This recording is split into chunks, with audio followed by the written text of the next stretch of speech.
तो hello guys, कैसे हो यार आप सभी लोग। आप सभी का स्वागत है एजुकेशन 24 गुरु यूट्यूब चैनल में। आज की इस वीडियो में कक्षा 10 जो प्रश्नावली 1.2 है उसको का जो प्रश्न 1 है उसके जो आज के इस वीडियो में दो जो इसके भाग हैं उनको हम सॉल्व करने वाले हैं। बड़ा ही मज़ा आने वाला है आज की इस वीडियो में, तो यार एंड तक बने रहिए। तो आइए सबसे पहले पढ़ते हैं इस प्रश्न को। प्रश्न कहता है कि निम्नलिखित संख्याओं को अभाज्य गुणनखंडों के गुणनफल के रूप में व्यक्त कीजिए। तो हमें जो यहाँ पर जो भाग दे रखे प्रश्न के उनको अभाज्य गुणनखंडों के गुणनफल के रूप में व्यक्त करना है। कुल अपने पास 5 भाग है इस प्रश्न के। तो आइए इस प्रश्न को सोल्व करते हैं। तो अभाज्य गुणनखंड करने से पहले सबसे पहले देखिए दोस्तों, अभाज्य गुणनखंड करने की विशेष बातें। तो हमें अभाज्य गुणनखंड करने से पहले कुछ बातों का विशेष ध्यान होना चाहिए। क्या क्या है वो विशेष बातें, आइए देखते हैं। सबसे पहली जो बात है वो है कि अभाज्य गुणनखंड करने के लिए अभाज्य संख्याओं से भाग देना। अभाज्य संख्या से मतलब क्या है कि जिस संख्या में एक का और खुद का भाग जाता है स्वयं का, उसे कहते हैं अभाज्य संख्या। तो ऐसी कौन सी संख्या है जिसमें एक का और खुद का भाग जाता है? तो सबसे पहले आती है 2, फिर 3, फिर आती है 5, क्योंकि 5 में एक तो खुद 5 का जाता है और एक का जाता है। उसके बाद आता है 7, उसके बाद आती है 11, 13। तो इस तरीके से और भी संख्याएं अनंत तक होती है। दूसरी बात जो है वो है कि छोटी छोटी अभाज्य संख्याओं से भाग देना।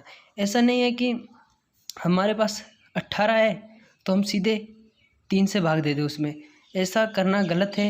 हमें छोटी से छोटी संख्या लेनी है। हमें सबसे पहले लेनी है 2, उसके बाद आएगा 3 का नंबर, उसके बाद 4, इस तरीके से कर 4 तो नहीं आएगा, 5, इस तरीके से छोटी छोटी संख्या से आगे बढ़ना है। पहले हमें बड़ी संख्या नहीं लेनी, इससे हमारा आंसर गलत हो जाता है।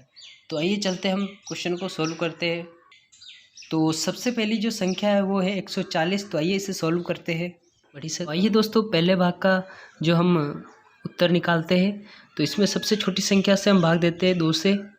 तो इसमें जाएगा 70 बार, क्योंकि 140 का आधा 70 होता है।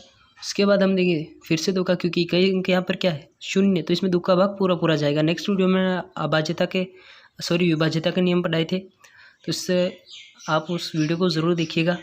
तो यहाँ पर ये कितनी बार जाएगा, ये अपना जाएगा 35 बार। ठीक है दोस्तों, अब इसमें देते हैं हम सीधे 5 का, क्योंकि 3 का नहीं जाएगा, क्योंकि 3 में इसकी अंकों की संख्या की अंकों का योग करेंगे तो वो कितना आ जाएगा हमारे पास, वो आता है हमारे पास 8। 8 में 3 का भाग नहीं जाता तो हमने 5 से दे दिया, क्योंकि कई अंक यहाँ पर 5 है। तो इसमें जाएगा 7 बार। उसके बाद 7 में 7 का जाता है तो 1 बार। तो 140 के अभाज्य गुणनखंड करने पर उसके गुणनफल क्या गए आते हैं।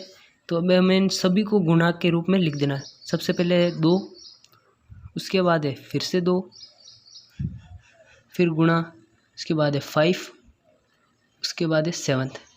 तो यही हमारा उत्तर निकाल के आ जाता है। तो हमने संख्या 140 का जो है अभाज्य गुणनखंडों के गुणनफल के रूप में व्यक्त कर दिया है 140 संख्या को।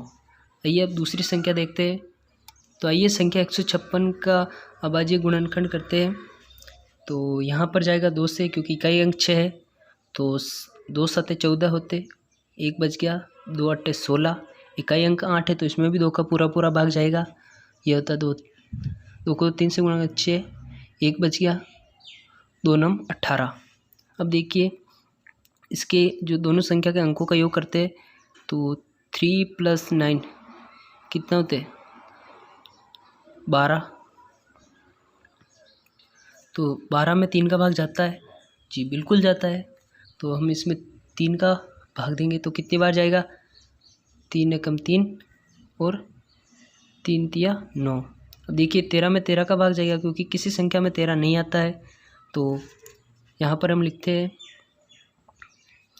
156 = सभी को गुणा के रूप में लिख देना। तो 2 × 2 × 3 × 13।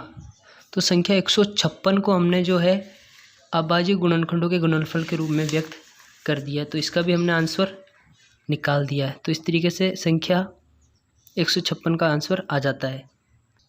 इसके बाद इसका जो तीसरा भाग है 38,3825, इसको भी इस वीडियो में सोल्व कर देते हैं। इसके बाद नेक्स्ट वीडियो में इसका जो 2 भाग है उनको हम डिटेल से सोल्व करेंगे। तो संख्या है अपनी 3825। सबसे पहले इसमें 2 का भाग देने की कोशिश करते हैं, लेकिन हमें इसमें इकाई का अंक क्या है 5, तो इसमें 2 का भाग तो बिल्कुल नहीं जाएगा। तीसरी संख्या आती है 3 का भाग पूरा पूरा जाएगा, क्योंकि इसके सभी संख्याओं के अंकों का योग हम करते हैं।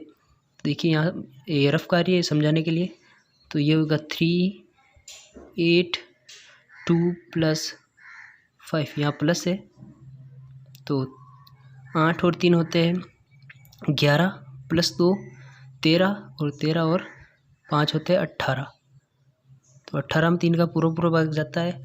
तो इसका मतलब है कि 3 का इस संख्या में पूरा पूरा भाग जाएगा। कैसे, कितनी बार जाएगा तो देखिए देते हैं।